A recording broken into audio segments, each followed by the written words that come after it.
इस समय हम मौजूद हैं हल्दलपुर में और आपको बता दूं कि हल्दलपुर वो स्थान है जहां पे 27 तारीख को भारतीय सुहलदेव पार्टी की तरफ से उसके 19वें स्थापना दिवस के अवसर पे जो महापंचायत का आयोजन किया गया है।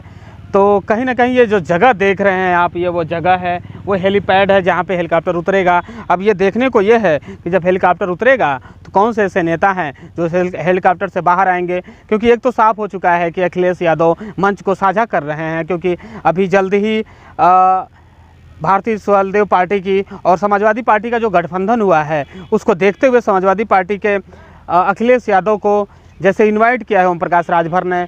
और आपको बता दूं कि इस वजह से इस मंच साझा करेंगे अखिलेश यादव। ये वो जगह है जहां पे हेलीकॉप्टर उतरेगा।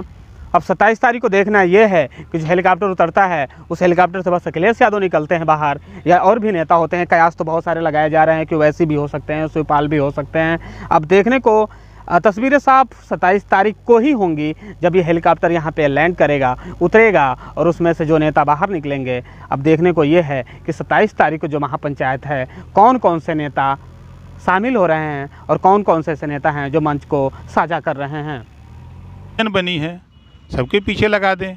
इस देश में मुसलमान को कोई खतरा नहीं है, सिख ईसाई जैन फारसी को कोई खतरा नहीं है, खाली हिंदुओं को खतरा है। ये एक राजनीति करने का प्लेटफार्म है और उसमें कुछ है नहीं, किसी को कोई खतरा नहीं है।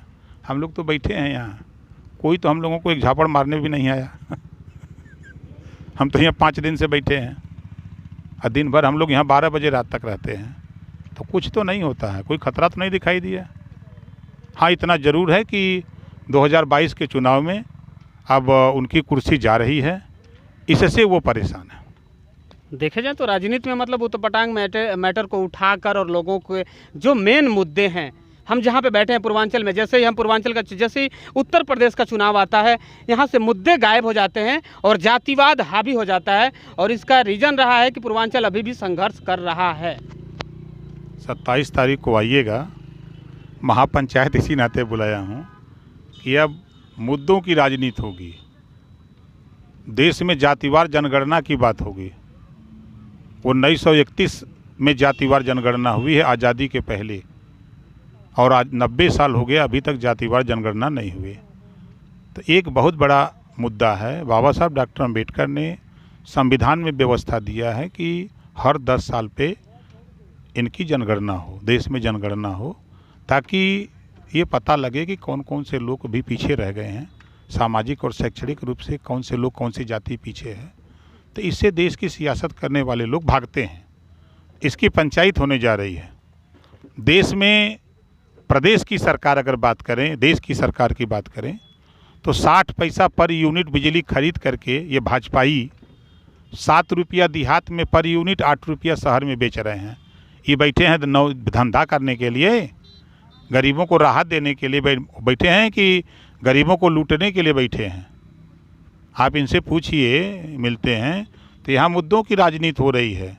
गरीबों का इलाज फ्री में कैसे हो, एक समान अनिवार्य और निःशुल्क शिक्षा देश में कैसे लागू हो।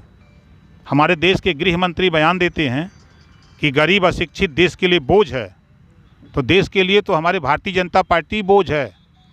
जितना जल्दी हमारे इस वंचित पिछड़ा दलित समाज के लोग अपने कंधे से झटक दें उतना जल्दी ठीक हो जाएंगे। बात करें तो जैसे जब सरकार बनी थी और विपक्ष में बहुत, जब जिस समय बीजेपी की सरकार बनी थी केंद्र में, और उस समय यह था कि बहुत हुई महंगाई की बार, अब की बार मोदी सरकार, बहुत हुआ गरीबों पे अत्याचार, अब की बार बहुत हुआ डीजल का मार, बहुत हुआ पेट्रोल का मार।